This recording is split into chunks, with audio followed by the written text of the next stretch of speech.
Selamat siang teman-teman, juga rekan-rekan dari Marable Single. Pada siang hari ini saya akan berbincang-bincang dengan seorang narasumber yang spesial di bidangnya tentunya, yaitu dengan Ci Heren Chung. Kita akan berbincang-bincang tentang kali ini tentang kekudusan seksual gitu ya. Wah, kayaknya pembahasannya gimana banget gitu. Sebelumnya saya akan perkenalkan profilnya dulu ya. Katanya kan kalau tidak kenal maka tidak sayang. Sebentar. Cihe Chung adalah co-founder dan pemegang lisensi dari sebuah pelayanan yang bernama True Love with Indonesia. Beliau juga adalah penulis buku Membongkar Rahasia Pornografi. Beliau juga adalah lulusan Seminari Alkitab Asia Tenggara pada tahun 2004. Mari kita sambut Cihe Chung. Terima kasih. Hai Ciheren. Halo, Fon. Senang ya kali ini kita bisa bincang-bincang pada akhirnya. Oke, kali ini kita kan katanya mau bahas nih ya tentang kekudusan seksual. Ya, Sebenarnya ya, kalau dilihat dari perkembangan zaman sekarang, zaman now, di mana kayaknya kan kalau film-film itu rasanya biasa lah ya ada adegan yang gimana gitu lah ya kan. Itu sepertinya hal-hal yang sudah biasa dan juga kayaknya di masyarakat pergaulan seolah-olah kayaknya bahwa seks pranikah atau sebelum nikah itu kayaknya hal-hal yang biasa aja. Jadi sebenarnya gerakan kekudusan seksual ini masih relevan nggak sih, Ci? masih dong, Fon.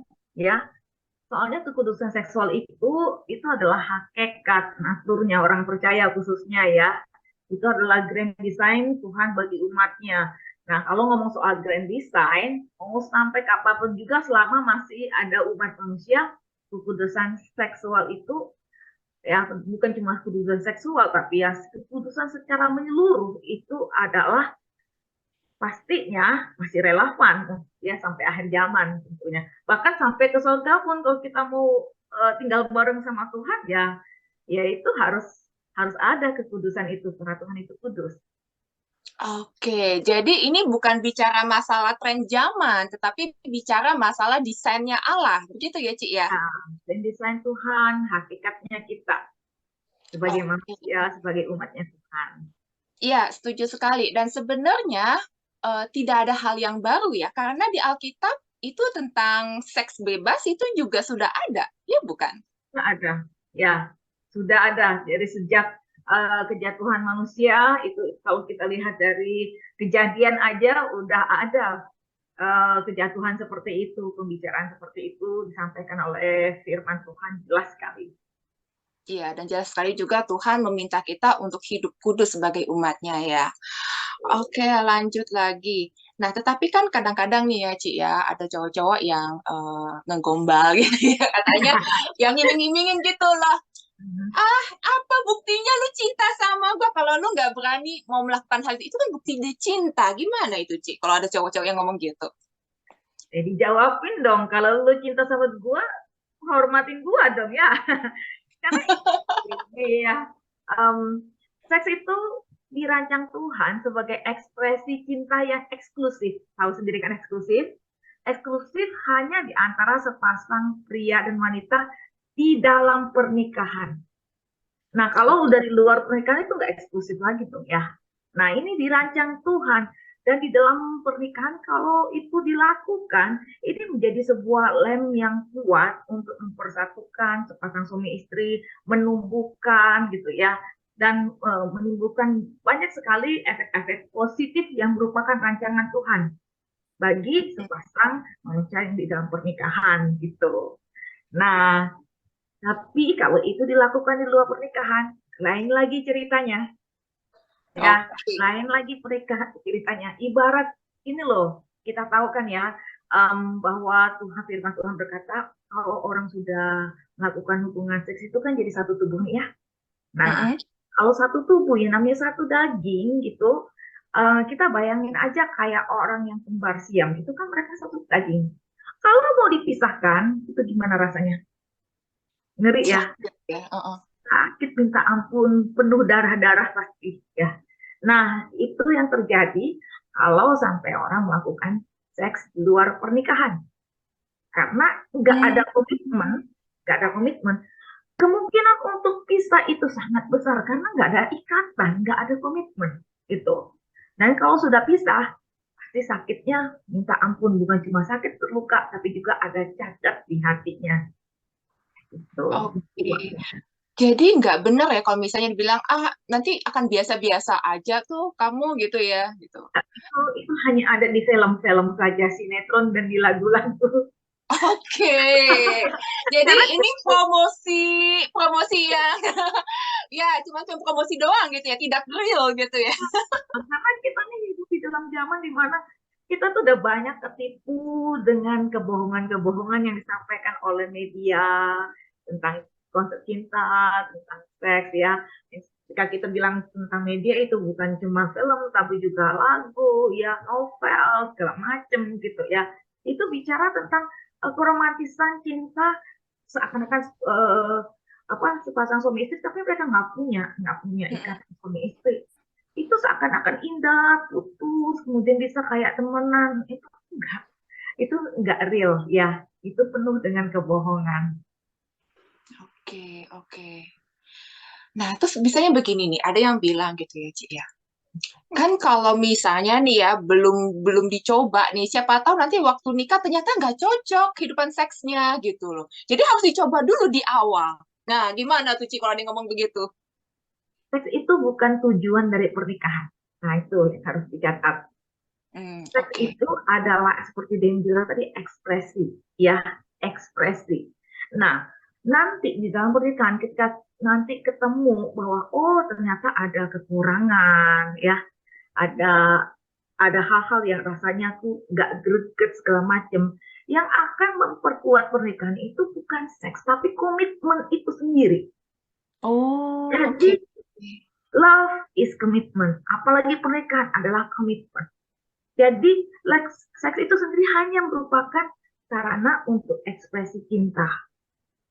Jadi Mm-mm. bukan soal tujuan. Kalau seks dijadikan tujuan pernikahan, maka ya bahaya. Semua orang bisa putus gitu. Dan kasihan juga, khususnya mereka yang mengalami cacat, sudah nggak bisa lagi berfungsi secara normal di dalam seksualitas mereka. Itu itu seakan-akan mereka tuh wajib dilepas gitu ya, padahal enggak. Firman Tuhan kata sakit, sehat gitu ya, suka Mm-mm. duka. Artinya kalaupun sakit tidak berfungsi lagi fungsi seksualnya ketika dia sudah menikah, tetap harus dipertahankan karena apa? Karena janji ini gitu. Oh, oke, Ya, oke. karena janji bicara soal apa? Soal tujuan dengan komitmen, bukan soal cocok nggak cocok ya perilaku seks itu ya. Iya, iya. Artinya begini kan ya, ketika nanti dalam kehidupan rumah tangga pun ada masa-masa di mana memang nggak bisa melakukan hubungan seksual, misalnya wanita berhalangan gitu kan ya, Amin. atau sakit penyakit yang tadi Ciheran katakan gitu. Ada kemungkinan seperti itu sehingga seksual ini tidak bisa menjadikan landasan utama dari sebuah pernikahan, begitu ya, Ci ya? Ya, betul sekali, Von. Jadi tujuan utama pernikahan itu bukan seks, ya. Tuhan merancangkan pernikahan bagi sepasang suami istri untuk apa? Ada tujuan untuk berprokreasi, ya prokreasi itu untuk beranak cucu. Ada tujuan juga untuk saling menumbuhkan gitu ya, menjadi pribadi-pribadi yang mandiri. Ada juga tujuan unity, menyatukan dua insan ini gitu ya. Itu tujuan-tujuan yang Tuhan ciptakan itu. Dan untuk menikmati indahnya seks itu hanya salah satu ya, salah satu saja. Oh, Itu oke, oke. kan tujuan utama. Oke. Okay. Oke, oke, iya, thank you, Ci. Nah, tadi eh di profil gitu ya, Ciherem kan katanya adalah co-founder dari True Love with Indonesia. Nah, boleh diceritakan nggak? Apakah itu? Gerakan apa ini? Ya, seperti yang kita bicarakan ini, True Love ini adalah lembaga yang bergerak di bidang kekudusan seksual. Jadi, Yang kita lakukan adalah memberikan edukasi. Sasarannya adalah pemuda remaja. Untuk apa? Untuk bisa tumbuh menjadi generasi yang kudus ya. Bagaimanapun juga persoalan dari seks bebas dan kehancuran seks itu akan mempengaruhi masa depan generasi, bahkan masa depan negara. Itu akan sangat-sangat. Nah, untuk itu, ini penting sekali untuk mengadakan gerakan seperti ini di antara remaja dan pemuda. Realitanya, kita melihat bahwa banyak sekali anak-anak, remaja, SMP, SMA, mahasiswa, itu yang mengalami depresi. Dan kebanyakan di antaranya depresi adalah diakibatkan dari seks bebas. Nah, untuk itu, untuk mencapai tujuan ini, karena itulah hubungannya adalah remaja, bahkan ke anak-anak pun kelas 5, kelas 6 itu kita sudah mulai ajarkan loh, Fon. Oh, kelas Iya, 5 kelas 6 ya? ya, karena mereka udah terpapar begitu banyak ya, dan juga secara hormonal mereka udah bertumbuh lebih cepat daripada kita dahulu. Nah, Mm-mm. itu sebabnya mereka pun sudah kita jangkau untuk memberikan edukasi ini. Untuk itu kami bekerja sama dengan guru, orang tua, para hamba Tuhan, pemerhati remaja, untuk mereka juga diperlengkapi dan dipersiapkan untuk memfollow up setelah disampaikan materi edukasi dari True Love Faith ini. Kenapa? Mm. Karena kan kami kan adalah sebuah lembaga dan kami tidak selalu 24 jam bersama mereka.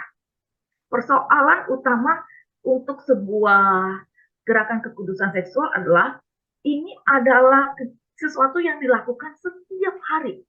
Proses yang dilakukan terus-menerus setiap hari. Kami nggak bisa bersama-sama dengan mereka setiap hari. Yang bersama-sama dengan mereka adalah orang tua, guru, hamba Tuhan, ya kan? Untuk itu, kami memang lebih banyak berfokus memperlengkapi guru dan hamba Tuhan dan orang tua supaya mereka bisa mengajarkan sendiri berikutnya ke remaja mereka, siswa mereka, dan mendampingi mereka.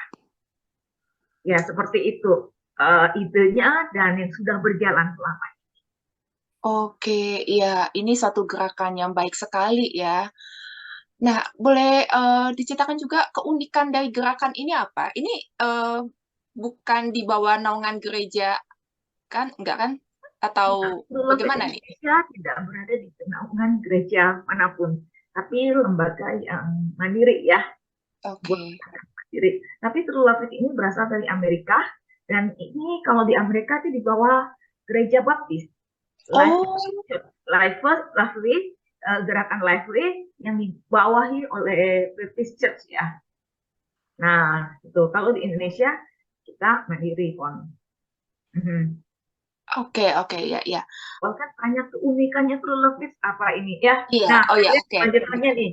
Nah, pada umumnya dulu sebelum ada True Love is ini, saya dan teman saya, almarhum teman saya, oh sedikit sejarah disebutkan tadi ya. Jadi saya kan disebut co-founder, berarti ada co-founder lain dong ya. Iya, Nah, iya, oke. yang mengajak saya untuk mendirikan True Love It ini adalah almarhum Ishak Timotius. Tuh, dia menggumulkan hal yang sama waktu itu. Dia bergerak di Malang Youth Center Malang, sementara saya sebelumnya melayani di Jakarta, di Palembang, di Tasik, di mana-mana ya. Dan selalu ada kasus seperti ini, kasus remaja pemuda yang jatuh dalam dosa seksual.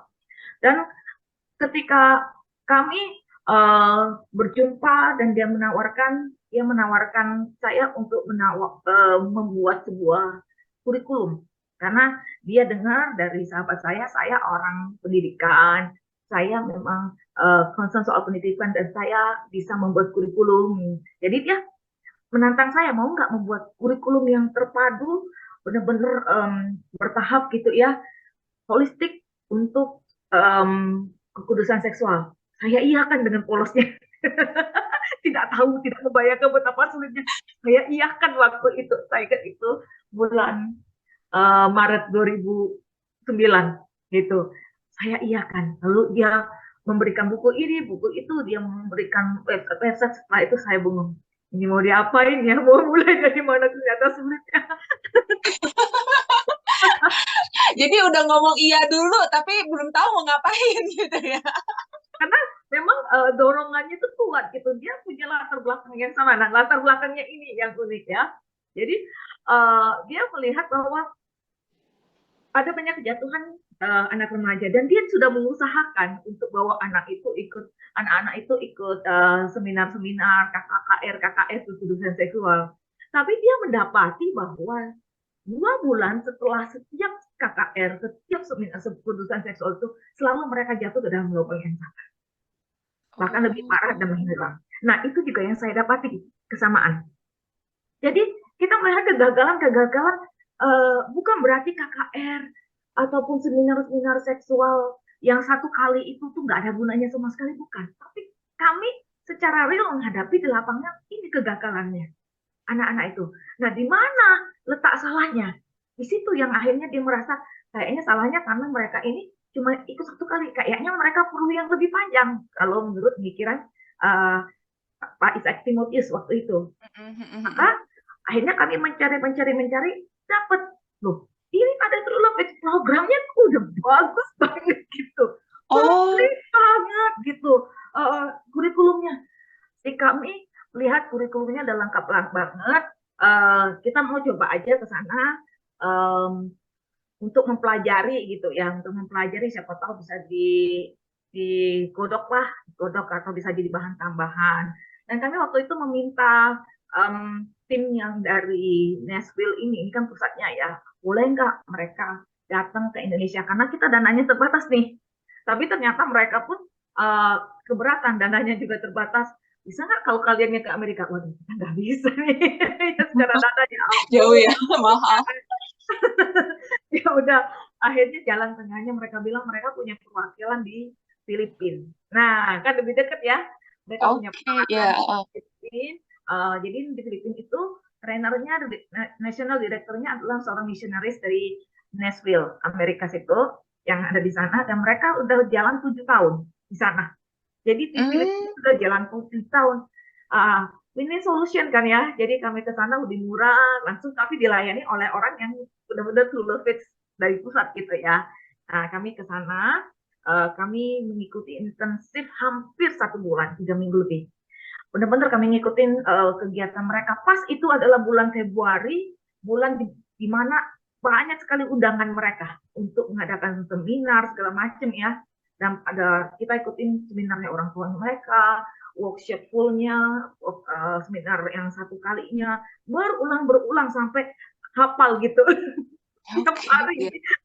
sekali hari sampai hafal cara ininya, ngikutin berulang terus kita masuk ke dalam diskusi. um, uh, saya sempat menanyakan kenapa gagal ini di dalam seminar-seminar yang di Indonesia ini. Jadi jawabannya adalah follow up-nya.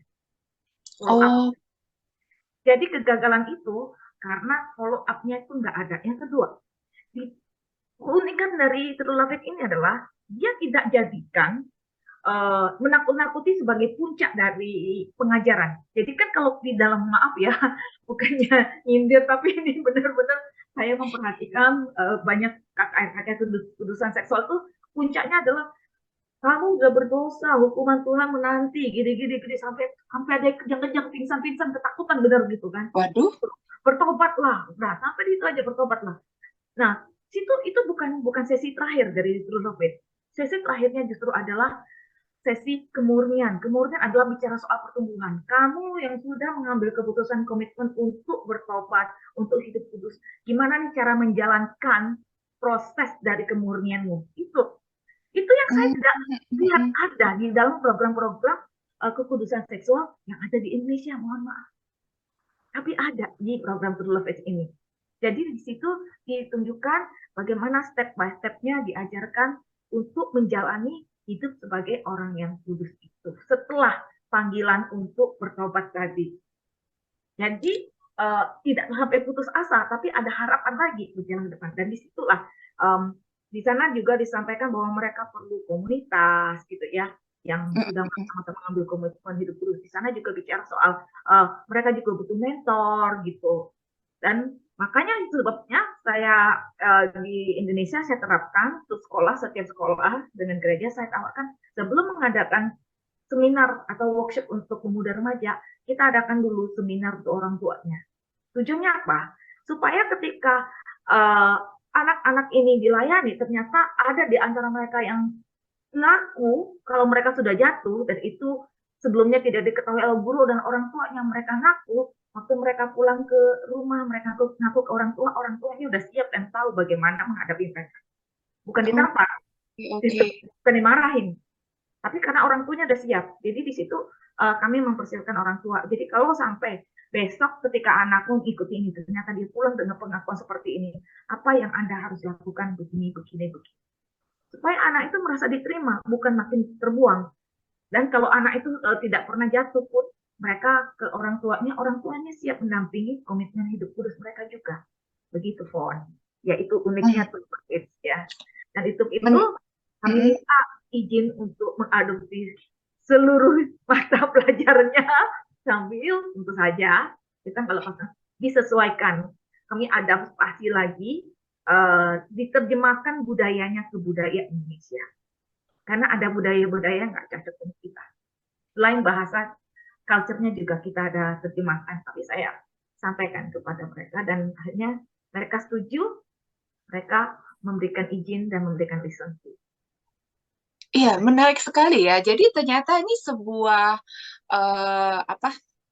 Bukan cuma pendidikan seks kepada anak gitu ya, bukan cuma pelayanan terhadap anak yang jadi fokus, tetapi juga holistik ya, termasuk orang tua, guru gitu ya, komunitas tadi, bagaimana supaya support system terhadap si remaja ataupun pemuda ini itu kondusif supaya dia bisa benar-benar berkomit untuk menjaga kekudusannya, begitu ya, Ci? Bagaimanapun juga remaja itu bertumbuhnya masih tetap pasti di dalam komunitas.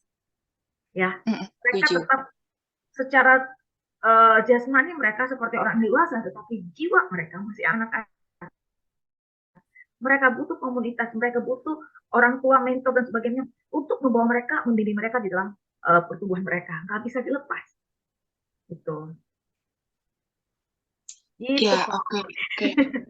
Nah, itu kan kalau kondisinya mungkin remaja nih. Saya mau tanya sedikit, kalau misalnya pada usia udah dewasa, ya kan, karena ya ada lah yang masih single, tapi masih usianya sudah menginjak 30, mungkin 40, which is yang mungkin orang tuanya sudah ada yang nggak ada, ataupun beda kota, gitu ya. Nah, ini support sistemnya bagaimana, Ci? Menurut Cici, gitu loh. Nah, support sistemnya tentunya bukan orang tua, tapi support sistemnya adalah pembimbing rohani tetap ya terlibat, ya, Mm-mm. mentor, dan juga kita sebut dengan accountability partner. Oke, Accountability partner oke, ini ya. adalah teman yang setara, yang punya komitmen, punya kerohanian atau komitmen yang sama, atau di atasnya, nggak boleh yang di bawah itu. Nah, dan Hmm. accountability partner ini bukan cuma satu, tapi beberapa. Kenapa? Kalau satu tiba-tiba meninggal kan nanti dia gampang gitu ya. Dia harus punya beberapa orang. Kalau boleh tiga itu minimal. Dan kalau itu yang pure dari um, itu yang pure program yang diusulkan dari Dana ya, Sulevitz Rescue Mm-mm. ya. Nah, kalau dari kami, dari saya sendiri mengembangkannya dalam bentuk apa? Kamu membentuk satu komunitas ya, komunitas dalam arti kayak komsel gitu, kayak komsel atau KTB-nya gitu. Jadi komunitas yang bersama-sama ketemu terus secara rutin dan itu bertumbuh bersama-sama. Baik itu di gereja, komunitas gereja atau komunitas mahasiswa atau apa yang benar-benar menjadi sahabat. Kan banyak kan ya bertumbuh terus bersama terus sampai puluhan tahun. Nah, seperti Iya. itu konsepnya. Oke, jadi tetap ya, Ci, ya, dalam melawan arus dunia ini, bagaimana kita menjaga kekudusan tuh kita nggak bisa sendiri ya. Tetap kita butuh komunitas, yang Ci bilang kalau kita udah dewasa, accountability partner, eh, itu sangat penting gitu ya. Tuhan menciptakan kita itu sebagai gereja ya. Gereja itu artinya kita paling sedikit ada dua orang yang berkumpul bersama ya. Untuk apa? Untuk menjalani panggilan Tuhan. Jadi ketika kita bertumbuh pun kita nggak bisa bertumbuh di dalam kesendirian kecuali memang dalam kondisi yang amat terpaksa. Kayak kayak siapa gitu ya mungkin ya yang Elia gitu ya yang sementara 3 tahun di tepi sungai Kerit kayak seperti itu. Tetapi secara umum Tuhan ciptakan kita itu dalam komunitas, itu sebabnya Tuhan bikin umat pilihan dalam bentuk umat gitu, komunitasnya Tuhan gitu. Iya, iya. Thank you nih. Terus kalau misalnya nih ada sekolah-sekolah yang ataupun mungkin gereja yang berminat gitu ya, ingin mengadakan pelatihan seperti ini, sebaiknya bagaimana menghubungi siapa gitu, Cik? Ya, biasanya langsung menghubungi trainer yang mereka kenal atau langsung ke saya gitu. Oke, nanti linknya saya tulis di deskripsi ya di YouTube ya. Nah, boleh. Heeh. Bisa Ya, via WA gitu. Kalau kalau IG itu kadang-kadang suka nggak nyampe gitu ya. Kalau iya. IG chat itu. Oke, oke. Nah, pertanyaan terakhir, Ci, tentang kekudusan seksual. Nah, itu kan kalau True Love Waits ini kan untuk preventif gitu ya. Tapi bagaimana dengan orang-orang yang sudah terlanjur, nasi sudah jadi bubur nih, sudah terlanjur melakukan hubungan seksual, masih ada harapan nggak sih, Ci? Di dalam Tuhan selalu ada harapan ya. Itu yang kalian pegang juga. Jadi Amin. um, mau tak mau ya, mau tak mau persoalan seks education ini pasti ini udah menyebar kemana-mana. Di setiap pelayanan yang kami lakukan itu selalu ada orang-orang atau remaja-remaja pemuda bahkan guru yang kita ajar pun ada yang sudah jatuh dalam dosa seksual, seks pranikah. Nah, ini uh, walaupun mereka ngikutnya ini kayaknya untuk preventif, tapi setidaknya ini menyadarkan mereka bahwa mereka udah berada di jalan yang salah nih. Dan Hmm, di dalam setiap sesi itu mereka belajar kalau mereka itu yang salah, yang benernya gimana, yang benernya gimana, yang benernya gimana. Dan di sesi kami, salah satu sesi kami membawa mereka kepada tantangan. Kalau kamu adalah orang yang sudah pernah jatuh, ini adalah kesempatan kamu untuk kembali. Tuhan membuka tangannya untuk naik. Nah, itu yang kami lakukan, Pon. Jadi di indah tempat. sekali. Eh, ya, sebenarnya ada banyak nih yang ingin saya tanyakan, tapi kayaknya juga kita ada keterbatasan waktu. Kapan-kapan nanti kita akan bincang-bincang lagi. Ya, tadi ya baik lagi kalau misalnya ada teman-teman, baik itu mungkin guru ataupun sekolah yang ingin bergabung atau misalnya untuk mendapatkan pelayanan dari True Love Waits Indonesia akan bisa menghubungi Ci Heran langsung. Nah, kita ada 3 program. Program untuk siswa, program untuk guru dan pembina atau pembina, dan program untuk orang tua. Ya, itu program. Kalau judulnya sesinya ada macam-macam lagi. Oke, Ya, boleh ngobrol langsung aja dengan saya nanti. iya, iya. Mungkin Ci Heran bisa kasih kesimpulan penutup Kesimpulan penutup, ya, tentang kekudusan seksual ini, gitu. ya Pesan-pesannya mungkin. tentunya harapan saya yang besar bahwa semua orang baik tua atau muda ya tetap melihat ini sebagai sesuatu yang sangat krusial karena Tuhan itu kudus, maka haruslah kita juga kudus. Itu panggilan Tuhan dan itu bukan soal tren. Dan biarlah orang tua menganggap ini menjadi sesuatu yang prioritas juga. Karena seringkali kita orang tua mengajarkan anak gimana caranya cari duit, gitu kan ya. Gimana caranya supaya tidak tertipis. Tetapi kita lupa bahwa ada yang bisa bikin mereka cepat jatuh miskin justru secara rohani maupun secara seluruhnya. Apa? Yaitu ketika mereka mengalami kehancuran seksual. Bagaimana dikatakan di balik pria sukses itu ada satu istri, di balik pria yang hancur itu ada 2 istri. Itu cuma bercandaannya aja ya. Oke, bangkrut ya, karena ada dua istri. Ada yang gantolin gitu ya, ada orang tiga yang morotin gitu kan ya. Jadi percuma lah kita mengajarkan mereka terus untuk mengejar kekayaan kalau mereka tidak mengejar kekudusan gitu. Iya, setuju, setuju. Dan sekali lagi, kekudusan seksual ini bukanlah sesuatu yang old fashion atau kuno ketinggalan zaman, tapi balik lagi seperti yang di awal Ci Helen katakan, ini adalah desainnya Allah. Dan yang namanya desain berarti memang ini sudah apa ya, menjadi pattern yang seharusnya kita ikuti, Ya. gitu Dan ya. keputusan seksual itu bukan soal perilaku aja ya, tapi juga pikiran, ya, pikiran apa yang kita lakukan termasuk menonton pornografi gitu. Itu walaupun nggak ada pasangannya tetap itu bagian dari melanggar keputusan seksual. Jadi Oh semua iya. hal-hal ini dibahas di dalam kurikulum True Love Fit ya. Mhm. Iya, menarik sekali. Oke, sekian perbincangan saya dengan Ci Heren. Nanti kita akan lanjutkan untuk dalam sesi berikutnya. Bye. Baik, terima kasih.